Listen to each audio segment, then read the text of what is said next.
Мам, мен шаршадым. Әй, мен де шаршадым сенен. Саған қарағанда анау 90-шы жылдары үйден бар ғой, тараканды қуып шығу оңай шығар. Қазір кетпейтін болсаң, өз обалың өзіңе. Тамағыңа сол тараканның уын қосып берем. Мам, так же нечестно. Менің Бекам күні-түні терін төгіп, шаршап жұмыс істейді, ал оның айлығын мен емес, оның мамасы ұстайды. Өлмейсіңдер. Кезінде осы үйді алған кезде әкеңнің бүкіл ақшасын банк ұстаған. Енең дұрыс дейді, ақшаны үйде бір-ақ адам ұстау керек. Сол бір адам мен болу керек шығармын. Ол даже Беканың карточкасын өзіне алып алған. Енең дұрыс дейді. Сендерге салса, сендер тек қана бүгінмен өмір сүресіңдер. Ол ертеңіне қарайды. Қайдан білесің? Мүмкін Бека екеуіңе үй алам деп жинап жүрген шығар. Мүмкін немерелеріне жинап жүрген шығар. Ал сонда біздің өмір қайда? Мен де Бека екеуміз қымбат киініп, қымбат жерде қыдырғым келеді. А не этот, үйдегі тұрған коробка шоколадты алып, біреуінің үйіне қонаққа барып, еще күнде жареный картошка жеп. И вообще, мам, вот папаның айлығын почему-то сіз ұстайсыз, ал неге менің күйеуімнің айлығын басқа біреу ұстау керек?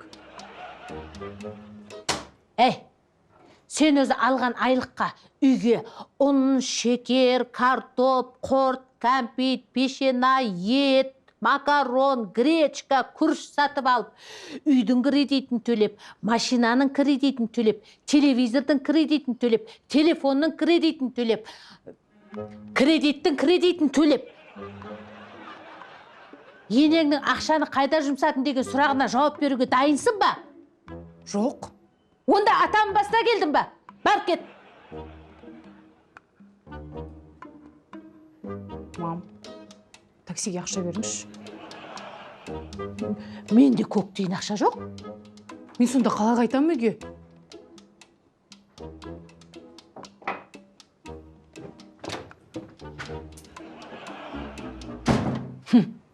Екі аяғымен қайтасың.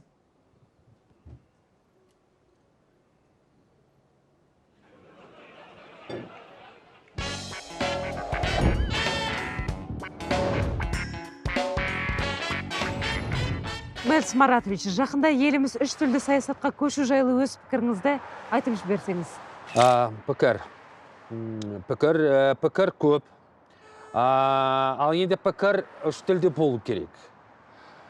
Сол мәселені біз қазір шешілеміз. Прям бүгін барып, жиналап шешілеміз. Сонда үш тілдік саясат еліміздегі қазақ тілі мәртебесіне өз септігін тигізбей ме? Қазақ тілі 7 септік, ал орыс тілі 6 септік, английскіда септік жоқ. Сұрақты болмаса, рұқсат болса, мен бара берем. Жоқ, тоқтай тұрыңыз, тіл мәселесіне көбірек көңіл бөлу керек деп ойламайсыз ба? Сіз қалай ойлайсыз? Мен білмеймін, сол үшін сізден сұрап отырмын. Тіл мәселесіне көбірек көңіл бөлу керек деп ойламайсыз ба? Ойланам. Сіз неге осылай айтасыз? Ойланам, күнде. Түнде ойланам, обедте ашкенде ойланам. Демалыс шаршайды, если не только мен, арбір қазақтың қара домалақ ойласа, соответственно, нәтиже, өте нәтиже. Сіздің ойыңызша үш тілдік саясат бағдарламасының ең үлкен тиімді жақтары қандай? Білесіз ба, үш тілдік саясат бағдарламасының ең үлкен тиімді жақтарады. Ол өте дұрысырақ қарастыраймыз. Обязательно қарастыраймыз. Біз дым түсінген жоқпыз. Жарайды, соңғы сұрақ. Қашан қазақстандық әрбір азамат акцентсіз таза қазақша сөйлейді? Мен бұлай ойланам. Қадыр Мырза Әли айтқандай, ана тілін говоритарын бұл, ұятын боп тұр бетте, өзге тілдің барын бұл, как говорится, өз тілдің құрметті. Дұрыс айтты, да? Правильно? Дұрыс. Очень настолько трогательно, настолько актуально айтқандай. Вот. Ну, все.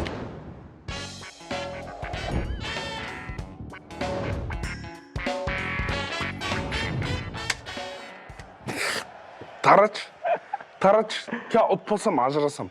При чем тут ажырасу? Сол қатын кінәлі бәрі несі. Пацанам не давал карты играть, елки-палки. Солярий, брат, құтты болсын командаға келуің. Құттызы? Это жумаймыз ба? Не понимает. Джу, брат, мыть. Гулянка, клуб, танцы, girls, beach, party, loca. I am the fucking living. Түсінбейді, оны даже на английском не понимаю. Сен, брат, походу, қара қатын жақсы ойнайтын сияқтысың ғой.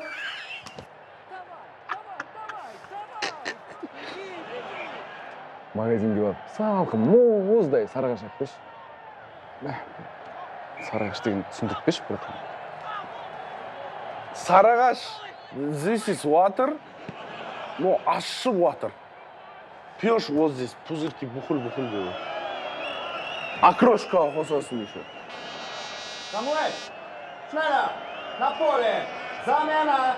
Қой жігіттер, танысқаныма қуаныштым, маған бару керек.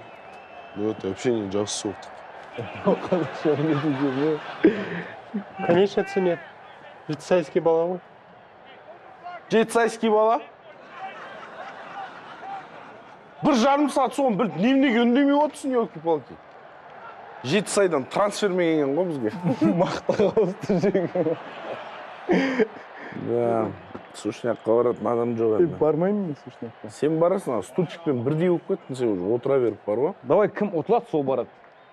Картадан ба? Азидан. Кет.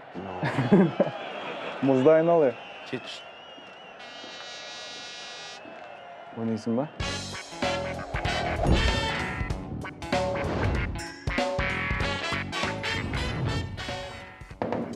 Қызымның шалбары ит талағандай жыртық. Көздерінің алды бүйрек ауыратын кісідей көкпеңбек. Арасында бірдеңелерді айтып зәремізді ұшырады. Мынау саусақтарымен бірдеңені көрсетеді ғой. Тәте, 1000 рет қайталадыңыз ғой. Болды, түсіндім, уайымдамаңыз. Қайталап айтайын. Біз бұл істі ашу үшін өзіміздегі ең мықты детектив номер 13 агентті іске қостық. Ол қалай? Ол деген біздің салада внедрение деп аталады. Өткенде бір қой жоғалып, арасынан қанағат детективті қойлардың арасына тығып жергенбіз. Бірде бір қой байқамай қалды.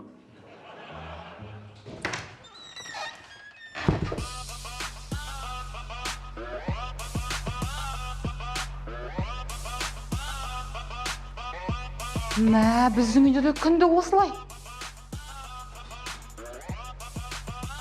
Стилімше қамады тұр болай, қанеке, ойбай, пай.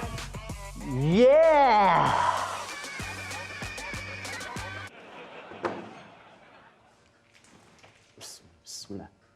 Жын кіріп кеткен бай? Сен менімен ойнама!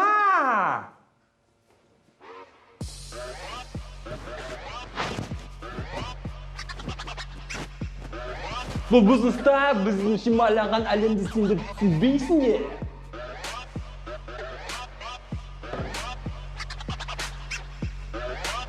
Енді не істейміз?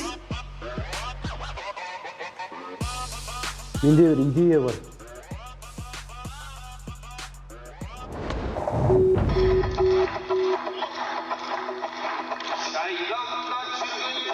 Айыптама мені! Саған қалай айталам, айтпай қалай...